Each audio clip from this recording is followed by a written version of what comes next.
Hydrogen gas का निर्माण। थोड़ा सा इत्मीनान से तैयार समझ, काफी आगे तक मैं जाऊंगा, इसलिए कि कल मैं केवल विद्युत अपघटन भी बताया था, आगे भी बताऊंगा। हाइड्रोजन गैस के निर्माण में पहला हम लोग का एक टॉपिक होता है हाइड्रोजन, यानी हाइड्रोजन का प्रतिक्रियाण सूत्र क्या होगा, H2। दूसरा इसका होता है संरचना सूत्र। हालांकि संरचना सूत्र में हम केवल बंधन सूत्र बना के छोड़े थे। H के आयतन कोष में कई इलेक्ट्रॉन होता है, एक इलेक्ट्रॉन। तो दोनों को जब हम लोग घेरते हैं तो दोनों की साझेदारी के कारण यह अपनी सबसे निकटस्थ अक्रिय गैस की स्थायी संरचना प्राप्त कर लेता है, जिसको हम लोग हीलियम कहते हैं। हीलियम के आयतन कोष में 2 इलेक्ट्रॉन होने के बावजूद भी अस्थायी होता है, पता ही होगा। यह अष्टक नियम का पालन बेशक नहीं करता, लेकिन अस्थायी संरचना तो प्राप्त करता है।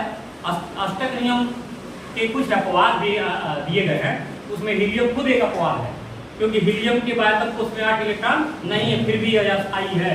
जबकि हमारा जो नियम कहता है, अष्टक नियम का क्या सिद्धांत है, उसमें सिद्धांत यह है कि किसी भी तत्व के परमाणु के बाह्यतम कोष में 8 इलेक्ट्रॉन यदि होता है तो वह तत्व अस्थायी माना जाता है, अर्थात वह क्रिया नहीं करता है।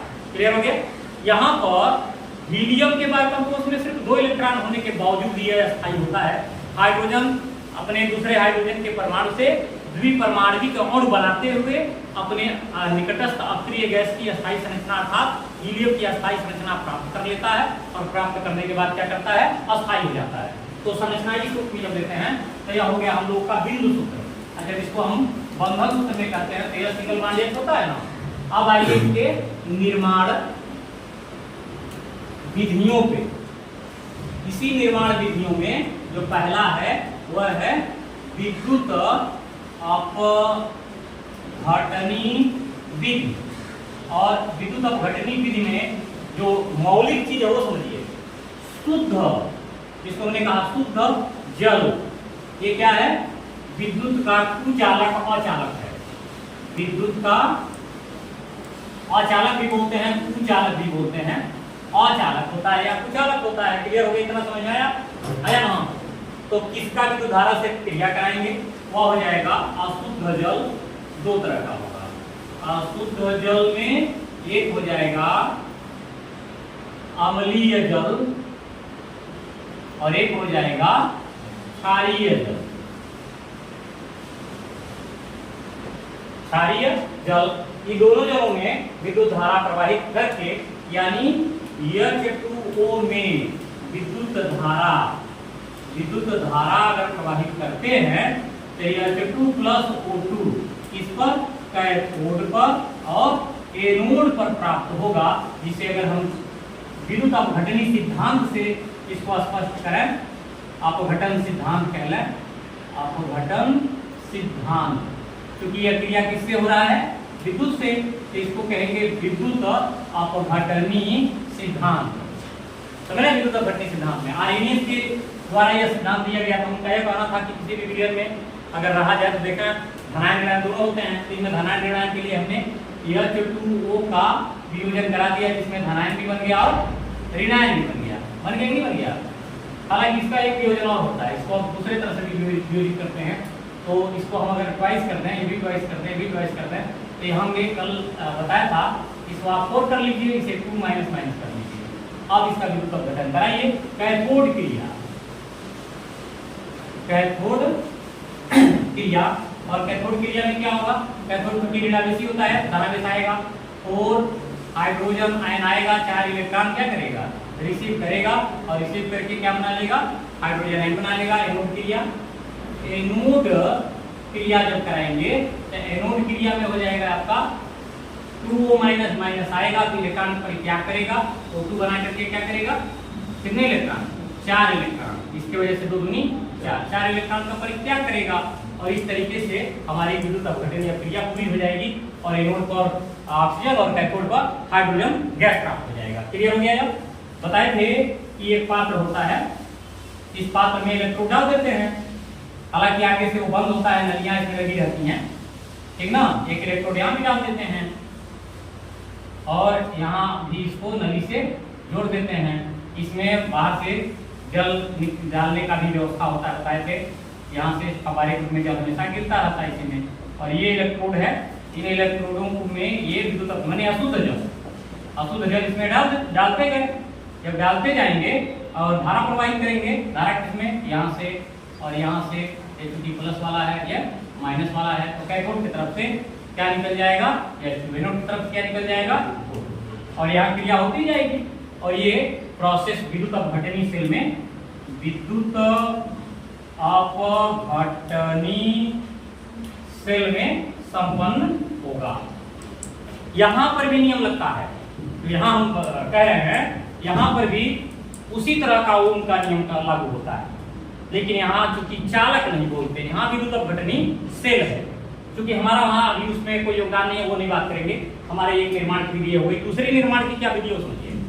याद करो, हम अक्सर बोलते रहे हैं सक्रिय धातुओं में, बहुत सारी सक्रिय धातुएं हैं। सक्रिय धातुओं में सोडियम में जब क्रिया कराओगे सोडियम हाइड्रोक्साइड बनेगा।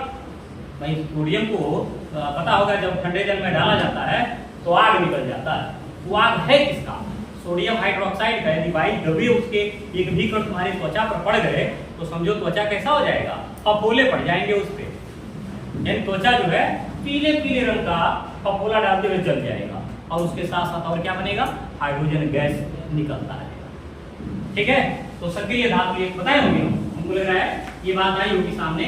सक्रिय धातुओं से क्रिया। अब सक्रिय धातु हम ये नहीं लिखवा रहे कि किससे क्रिया, बस इतना ही जानिए। यानी H2O से क्रिया करके क्या बनाता है, NaOH बनाता है, और साथ ही H2 गैस उत्सर्जित करता है, जिसे चाहे तो जार में एकत्र करके हाइड्रोजन गैस के निर्माण की प्रक्रिया को पूरा कर सकते हैं, नहीं कर सकते हैं।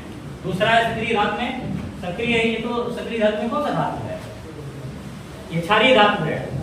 ये सक्रिय धातु में इसको हम कहेंगे क्षारीय धातु। और या तो एक होता है क्षारीय मृदा, दूसरी कैटेगरी आ गई। Mg को बात कर लो, Mg में क्या करते हैं ना, ठंडा पानी नहीं डालते, इसमें हार्ड यानी यहाँ गर्म कर लो। ठंडे जल में मैग्नीशियम अभिक्रिया नहीं करता। नॉर्मली अगर मैग्नीशियम कहीं पानी में गिर गया तो जिस तरह हम अपेक्षा कर रहे हैं वैसे अभिक्रिया नहीं होती। तो जब इसमें गर्म जल डालेंगे तब बनेगा MgOH का होल, तो आइस और इसके साथ क्या क्या निकलेगा। और इस कंडीशन में आइए तो यहाँ तो आएगा, इसका देखिए बैलेंस हो गया होगा, हाइड्रोजन गैस का निष्कासन हो रहा है। एक चीज और गर्म करते हैं तो अभी क्षारीय धातु लिए ना, क्षारीय मृदा धातु लिए। एक होता है जो जिसको हम लोग अस्थायी तत्व कहते हैं। धातुओं में भी कुछ अस्थायी धातुएं होती हैं, जैसे लोहा को पानी में तुरंत डाल दोगे तो गैस नहीं फेंक देगा, फेंक देगा। छड़ लिए पानी में डाल दिए, हाइड्रोजन गैस निकल जाएगा। हमें तो नहीं लग रहा है कि निकल जाएगा, नहीं निकलेगा, नहीं निकलेगा, जंग लगेगा, 7-8 दिन क्रिया होगी तब जाकर के ऐसा होगा। लेकिन याद कर लो, जब हम गर्म लोहा लेते हैं अब पानी में डालते हैं तो छन्न का आवाज आता है, that is cause of hydrogen gas. जब हम गर्म लोहे को, ज्यादा गर्म लोहे को पानी में डालते हैं ना, तो जानते हो कि वो लोहा जो है हार्ड हो जाता है। सुने होंगे लोहे का पानी देना, खूब गर्म करके रखते रहो, पानी ना डालो, ऐसे मारोगे तो उसका किनारा क्या हो जाएगा, मुड़ जाएगा। ऐसी परिस्थिति में जब हम लोहे को गर्म करते हैं, खूब लाल करते हैं, और लाल करके उतने वाले हिस्से को पानी में डाल देते हैं, जानते क्या हो गया, हार्डनेस ऑफ आयरन हो गया, यानी लोहे का वो कठोरीकरण हो गया। अब वह लोहे पर पानी चढ़ गया, लोग कहते हैं कल लोहे का पानी चढ़ा के लाए हैं, अब उससे उधार मुड़ेगा नहीं आसानी से, क्योंकि वो हार्ड हो गया। तो जब लोहे में पानी चढ़ाते हैं ना, तो उसको पानी में जब डालते हैं तो छन छन छन छन आवाज आता है, वो हाइड्रोजन गैस है।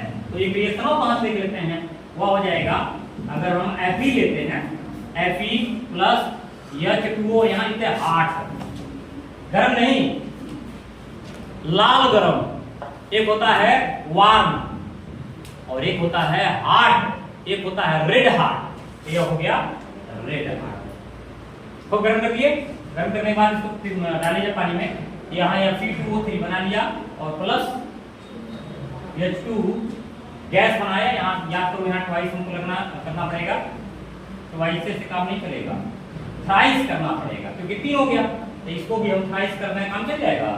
इसको हम यहाँ क्या करना है, ट्वाइस कर दें, इससे काम चल गया होगा। इसको फेरिक ऑक्साइड कहते हैं और हाइड्रोजन गैस निकल रहा है। ये उसके ऊपर सतह पर आ गया, लोहा तो था लेकिन लोहा का ऑक्साइड हो गया, वो सतह को क्या कर दिया, हार्ड कर दिया। ये है हाइड्रोजन गैस का निर्माण विधि। इसके अलावा भी बहुत सारी ऐसी क्रियाएं हैं जिसमें हाइड्रोजन गैस का निष्कासन होता है। जैसे बता रहे हैं तुम लोगों को, हाइड्रोजन गैस का निष्कासन में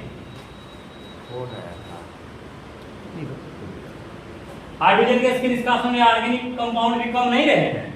जैसे कार्बनिक यौगिक का नाम तो सुने ही होंगे, जैसे C2H5OH का नाम सुने हो ना, C2H5OH एथिल अल्कोहल की बात कर रहे हैं यार। यहाँ लिखते क्या थोड़ा सा कार्बनिक यौगिक में एथिल अल्कोहल करते हैं, थोड़ा सा तुमको समझ में आना चाहिए। एथिल अल्कोहल अपने पास बोले, यहाँ निर्माण विधि में इतना ज्यादा नहीं होगा, ये मान के चलो हम तीसरा रहता है एथिल अल्कोहल से। एथिल अल्कोहल में C2H5OH का अगर सोडियम से क्रिया करा देते हैं तो C2H5ONA बनेगा प्लस H2 गैस निष्कासित होगा। ये ट्वाइस कर देते हैं बैलेंस होता है। इसका नाम है सोडियम एथॉक्साइड। और सोडियम एथॉक्साइड बड़ी चट से बनता है। क्यों बनता है? क्योंकि अल्कोहल हल्का क्षारीय होता है, ऐसा ही हल्का अम्लीय होता है, इसीलिए तनी ज्यादा मात्रा बढ़ता है तो कड़वा लगने लगता है। अल्कोहल OH होने के बावजूद भी अम्लीय होता है, ये बड़ी खासियत है। अब तक तुम लोग यही कहते आ रहे हो कि क्षार वे पदार्थ होते हैं जिनमें OH समूह अवश्य पाए जाते हैं, याद है कि नहीं याद है? और अम्ल वह होते हैं जो कम से कम एक विस्थापनीय या एक से अधिक विस्थापनीय हाइड्रोजन रखे रहते हैं। अकॉर्डिंग टू आर्रेनियस के विरुद्ध अपघटनी सिद्धांत से ये बात आई है कि उसमें कितने इलेक्ट्रॉन, कितने हाइड्रोजन होने चाहिए, कितने हाइड्रोक्साइड होने चाहिए। क्लियर हो गया? ये चीजें उसमें होती हैं। विधि में अब तक हम लोग अन्य विधियां पढ़ रहे थे। प्रयोगशाला विधि का यही मतलब हो गया कि एक आइडियल विधि जिसमें हम अधिक से अधिक मात्रा में हाइड्रोजन को निकाल भी सकें और साथ ही साथ हम उसके प्रयोग की भी व्यवस्था कर सकते हैं। जाने ना कि यहाँ हाइड्रोजन गैस निकल रहा है और शुद्ध शुष्क चाहिए, तो उसके लिए करते क्या है, यहाँ हो गया प्रयोगशाला विधि से H2 का निर्माण।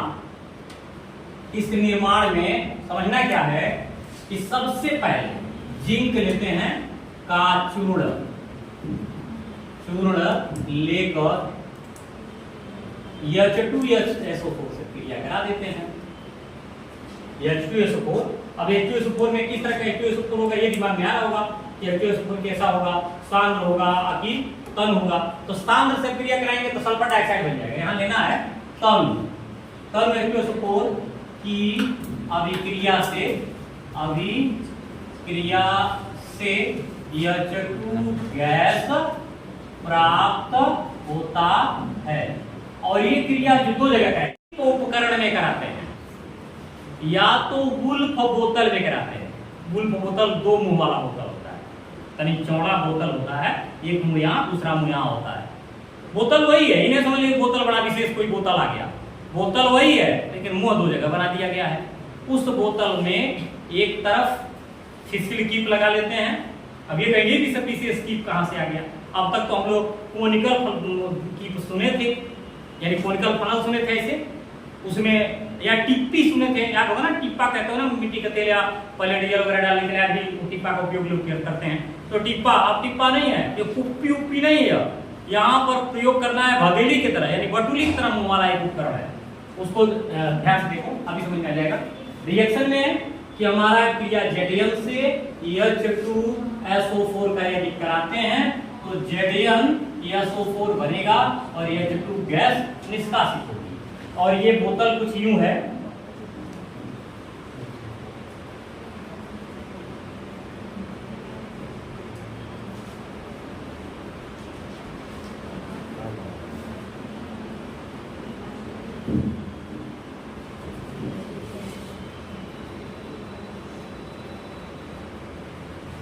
हो गया ना बोतल है दो मुंह वाला। अब इसमें ये लगाए रहते हैं,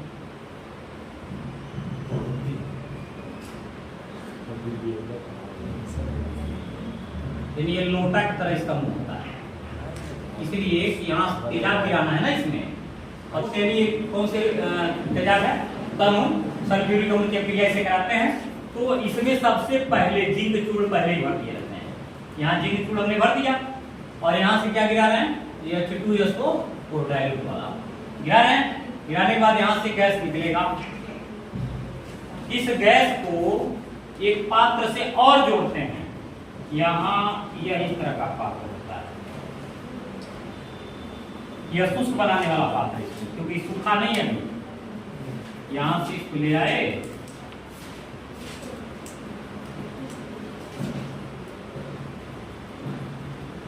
इसमें कैल्शियम क्लोराइड डाल दिए, ठोस होता है वह, चूर्ण के रूप में रहता है। इसमें CaCl2 इसमें डाल दिए। यहां से जो आ रहा है निकल के आ रहा है, वो क्या आ रहा है? CH2 गैस इधर प्रवेश किया इसमें, हालांकि ये ऐसे है, इसमें रहेगा ही, अभी नम है, कहीं गिर नहीं जाएगा, चूर्ण कैसे गिर जाएगा, गिरेगा नहीं, जाने लगा हुआ। यहाँ से ये ऐसे हुआ और यहाँ H2 गैस, ये शुष्क शुद्ध, इसको कहेंगे शुष्क एवं शुद्ध H2 गैस बाहर निकल गया। प्रयोगशाला में हमको क्या लिखा है कि हम इस वुल्फ बोतल में पहले से जिंक चूर्ण ले लेते हैं। जिंक चूर्ण लेने के बाद उसमें डाइल्यूट H2SO4 को थिसिल कीट की सहायता से गिराते हैं। अब क्रिया प्रारंभ होती है। अब क्रिया में नीचे यहाँ जिंक सल्फेट बच जाता है और गैस के रूप में H2 नम अवस्था में दूसरे पात्र में प्रवेश करता है, जिसको शुष्कन पात्र कहते हैं। इस शुष्कन पात्र में एक बल्ब लगा रहता है, बल्ब में कैल्शियम क्लोराइड लगा रहता है। उससे होते हुए जब क्लोरीन गैस बाहर निकलती है तो अशुद्ध हो जाती है और शुष्क हो जाती है। अब उसे सिलेंडर में भर देते हैं और सिलेंडर में भर करके उससे अपनी जो भी जरूरत की चीजें होती है, कहते हैं कहाँ जरूरत होती है, जहाँ बिल्डिंग होता है, इसको हम लोग पीतल का बिल्डिंग कहते हैं, गैस बिल्डिंग। जो गैस बिल्डिंग होता है उस इलेक्ट्रिक बिल्डिंग नहीं, गैस बिल्डिंग में इसका उपयोग किया जाता है। और इसमें एसिटिलीन गैस को ऐड कर लेते हैं और उसके बाद से बहुत सारे पदार्थों को गला करके उसको बिल्ड करते हैं। क्लियर हो गया?